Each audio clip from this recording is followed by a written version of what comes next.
Bismillah ve salatu ve selamu ala Resulillah ve ala alihi ve sahbihi ve men vala. İmam Maverdi rahmetullahi aleyh Edebuddin ve Dünya namlı kitabıda bugün ilim ve ilim ehliniki fezileti hakkında to'xtalib mundaq deydi. İlimdar odamlar o'zini haqiqiy qo'g'dab mang'alasa, qilish tegish ishni izchil davom etib tark etmay mang'algan vaqtida do'stlarining ayblashlaridan, masxirlardan, dushmanlariningki haqoratlardan o'zini qo'g'day İlimning fazilatiga qo'shib, bu yerda iffat va shundoqla nazohat go'zalligini ilimning fazilatiga jamlayalaydi. Undaqda bu odam ilimning fazilati bilan birga erishish tegishlik barliq yuqori mansablarga yoki daraja maqomlarga erishalaydi deb shundoq degan. Bu sözünü hem de Peygamber sallallahu aleyhi ve sellem'deki tövendeki sözüyle tekimi güzellikini aşıgan. Abu Darda radıyallahu anhu bayan kılgan bir hadiste Peygamber aleyhissalatu vesselam şundak degan ki, ulamalar peygamberlerinki varislarıdır. Çünkü peygamberler mal dünya, pul piçek miras kaldırmagan. Bularning birden bir dünyada koyup ketken mirası ilimdir degan. Ve şundaqla Ebu Hureyre radıyallahu anhu'nun bayanındaki bir hadisi keltirgen bulup, bu hadiste Peygamber aleyhissalatu vesselam mundaq degan. Hem de peygamberlerinin alimlar üstüde iki artıqçılığı var. İki artıqçılığı var. Alimlarning şehitlerden bir derecesi yuqori degan. Demek yani haqiqiy ulamalarninki derecesi şehitlerning derecesidan bir derece yuqori deydi. Bu zincirsimon holatda ma'lum. Ve bir kısım balagat, fasahat ehli yani shundoq deydi. Hamda ma bir masala chalaqaptim yani. Ulamalarning bu yerdagi ikki darajasi nima degan vaqtda bularning Alloh tarafdan berilgan payg'ambarlik maqomi. Buni erishish orqali kasbiy xulq odatlar bilan yetildirilmaydi. Bu Allah iloh tarafidan qudrat ilohiy bekitken, öz tanlagan insanlarga bergen bir makam. Bunu eriş arqılıq, ilim arqılıq erişkili olmaydı. Yeni bir bularning bu artıqçılığı, bularninki Allah subhanahu wa ta'ala'nınki emir ferman, yol yoruqını bütün özünün kavimlerine yetkizgen, ügetken. Bana bu iki fazileti bilen bular ulamalardan yuqori. Ama ulamalar şehitlerden demiş ki yuqori degan vaqtda bularning şu ilim ta'lim tarbiyadagi bularniki maydoni, pozitsiyasi, izchilligi, ixlosi orqali shahidlardan ortiq deyilgan. Shunlashqa bir qism balog'at ahli fasihlar shundoq deydi. Shariatdan deydi. Shariat ahlini ikrom qilish, hurmat qilish bu shariatdir. Saniatdir deydi. Saniatdir degani bu yerda bir yaxshilikdir. Haqiqiy bir yaxshilikning kamolatining haqiqiy kamolatdir deydi. Sanatdir degani bu yerda. Sanatni en güzel şekilde devam etiş bu bir sanatdir. Yani bir kamali sanatdir demek. Bunda degani hem de ilimden ayeti vayg etkizip yaxshi egallash, buni yaxshi tonish bu ahli shariatninki qiliqi yoki fazilati, ortiqchiligi bularni qilish tegish ishi degan bo'ladi. O'zining farosati bilan fazilatni ayriya oladigan, yomon ishni haqiqiy o'zining yengida, yurkida seza oladigan odam o'zidan imkon bor nadonlik, jaholatning tuvan, razilliklarni yo'qotmoq lozimdir. İlimning fazilat orqali va shundoqla o'zidagi qiyinchiliklarni yengib, izchillikni uyg'otib, g'ururlikdan iborat bir g'aflat uyqusini ochmoqi zarurdir. Ilmga davomliq, ilmning fazilati bo'lg'achqa, ortiqchiligi bo'lg'achqa, haqiqiy ravishda ilmga qiziqmoqi zarurdir. İlimning foyda manfaatligi ishonmoqimiz zarurdir. İlimga qarta izlanishdan bu adamniki şu mal dünya toplash yoki mal dünya yig'ish va yoki o'ziniki boylik havoy havaslari yoki boylik toplash jarayonidagi turli mashg'ulotlari ilm izlanishdan bu kishini to'sab qo'ymaslik kerak deydi.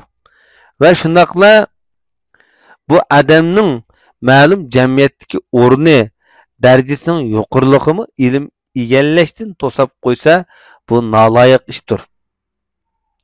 Chunki buyruqqa o'tadigan, gap o'tadigan odamlarning ilmi bo'lgan ehtiyoji bakrak ehtiyojliqdir. İnsanning bir darajasi yuqori bo'lgan sari u masalan ilm bilan bo'lgan darajasi texim bakrak oshidi, ilm bilan bo'lgan darajasi bakrak haqliqdir. Ya'ni darajasi o'sishga ilm texim bak haqliqdir deydi. Hamda İmam Mavardi rahmetullohi alayhi bu so'zlarni bayon qilish orqali hamda ilmdan har qanday insonniki qochib qutulolmaydigan o'zini davomli beyitishga, o'zini oqartishga, nurlantirishga muhtoj ekanligini bu yerda bildiryapti. Haqiqatan to'g'ri. Mayli boy bo'lsin, mayli podshoh bo'lsin, mayli gadoy bo'lsin, shu ilm ilish, din yo'lida Xudo borasida izlanish har bir insonniki majburiyati ma'lum darajada. Hazreti Anas ibn Malik radhiyallohu anhu payg'ambar alayhissalatu vassalamniki mundoq deganligini bayon qilib o'tgan. Hazreti Anas Abu Hamza kunyasi bilan mashhur payg'ambar sallallohu alayhi vasallamniki nihoyat uzun yillik xizmatini qilgan buyuk sahobalarning biri. Ansari sahoba payg'ambar sallallohu alayhi vasallamdan nihoyat nurg'un hadislarni rivoyat qilgan. Mingdan ortiq hadis bayon qilingan. 1266 dona hadis bu kishininki nomida payg'ambar sallallohu alayhi vasallamdan bayon qilingan. Bu ilm qo'shgan nihoyat zo'r to'pisiniki biri.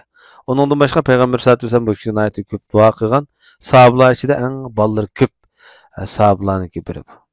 Chunki onisi shu 10 necha yosh, 11, 12 yosh, 10 yosh atrofida Rasulullohning huzuriga kelib, "Ya Rasululloh, balama bir duo qilib qo'ysa" deb Rasulullohning xizmatiga huzuriga qo'ygan. Bunday bitqa vaqtda Rasulullohning eng cho'ng bir xizmatlari yo'q qiladigan. Shu xizmat, shu adab so'zi orqali payg'ambar sallallohu alayhi vasallamniki huzuriga qo'yib, Rasulullohdan adab, axloq, qoida, yo'sin va turli ilmlarni o'rganishni maqsad qilib, bu ona Nayat Rasululloh Madinaga kelib bo'lg'cha Rasulullohning oldiga bu bolasini atgan bu yerda. Demak, shu nurg'un hadislar mush kishining nomidan hozir qadar davom etib kelyapti. Bu nayat zo'r tarixdagi cho'ng ishlar qatoriga kiradigan buyuk natijalarning biri deyishki bo'ldi. Şoňlaşqa payg'ambar sallallohu alayhi vasallam shu onasi elib kelgan vaqtida, "Ey Alloh, uning mol dunyolariga, bolalariga barakat bergin, ömrünü uzun qilgin, gunohini mag'firat qilgin" deb payg'ambar sallallohu alayhi vasallam shuna duo qilgan. Shundaqla bu kishi Basrda tug'an sahobalar ichida hamda eng oxirida o'lib ketgan sahoba shu. Bu kishidan keyin o'lib ketgan sahobalarmi bor, lekin Basrda, Iroqning Basrda eng oxirida o'lib ketgan sahoba shu. Iroqda qabrisi bor bu kishiniki. Demak, mush kishi payg'ambar sallallohu alayhi vasallamni bayon qilib deydi-da, payg'ambar sallallohu alayhi vasallam degan edi deb. Bu ilm, irfon, hikmat degan bir ulug' odamlarga texminayat ulug'liqni oshiradigan, bir qimmatini oshiradigan bir ish bu. Bir qulninki darajasini oshirdi. Hatto uni mush podshohlar so'rinlardi, o'tdag'izdi. Tarixda nurg'un qullar o'tgan tarixda. Podshoh bo'lgan, podshohning nihoyat donliq vazirlari bo'lgan. Bundaq ishlarni tarixdan ko'p yuz bergan. Uningdan boshqa bir qism shu adiblar shundaq deydi. Har qandaq izzat, shon sharafni ilm ching bekitib turmaydi ekan, bu xorliqdir. Har qandaq ilmni aql qo'llamaydi ekan, ya'ni aqlga zid bo'lgan ilm bu ozg'unlikdir degan. Uningdan boshqa salaf ulamolar deganimiz shu sahobalar va sahobalardan keyingi büyük İslamiyetdagi tug'ni ko'tarib ma'gan büyüklarga qartilgan. Mana bu salaflar shundaq degan ayni vaqtida. Alloh subhanahu va taolo insonlarga yaxshilikni iroda qilgan vaqtida ilmni ularning podshohlariga ato qilib, podshohlikni ularning ulamolariga ato qiladi dedi. Bunlar degan nima degan vaqtida podshohlar nadon bo'lmaydi, ilmli odamlar bo'ladi. Şu qavmning bir izzati, shon sharifi, qadr qimmati olsin deb Alloh iroda qilgan bo'lsa, avval ishni Alloh podshohdan boshlaydi. Ilmli podshohlarni, rahbarlarni Alloh ato qiladi. Ulamolar shu qavmga podshoh bo'ladi, yo'lboshchi bo'la oladi. Yegenge mında ko'ngli sunib qolmaydigan, o'zi o'ytib qolmaydigan, shunday o'ziniki haqiqatga bo'lgan sadosini aytdi. Iniq bo'lgan, jarangliq bo'lgan ulamolarni Alloh taolo o'z davrida shu qavmiga ofirida qiladi deydi. Demak, bu yerda shu ulamolar bilan podshohlarningki shu haqiqat, ixlos va ilm babidagi turli bu fazilatlar birlashgan vaqtida shu xalq, shu qavm izzat topadi degan bo'ladi. Onundan başqa bir qism fasihlar shundoq deydi, ilm podshohlarning ismatidir. Ularni yomonlikdan saqlab qoladigan bir halqidir. Chunki bu ilm halqisi ularni podshohlarni zulmdan cheklab turadi. Ularni to'g'ri yo'lga, hikmatga, idrokqa, aql farosatga yetaklaydi. Ularni boshqalarga aziya beradigan zulmdan cheklaydi, to'sib qoladi. Xalqqa mehr shafqat qiladigan his tuyg'uni ata qiladi bu ilm. Podshohlarning majburiyatining qatoridandir deydi. Majburiyatidir. Ilmning haqqini tunmaqi, ilmning fazilatini bilmiki podshohlarning majburiyatidir. Shundaqla ilm ahllarini, oqillarni o'ziga vazir qilmaqi, maslahatchi qilmaqi bularning majburiyatidir deb shunaq degan. Bugungi darsimiz mushakil bo'lg'ay. Va sallallohu ala nabiyina Muhammad va ala alihi va sahbihi ajma'in.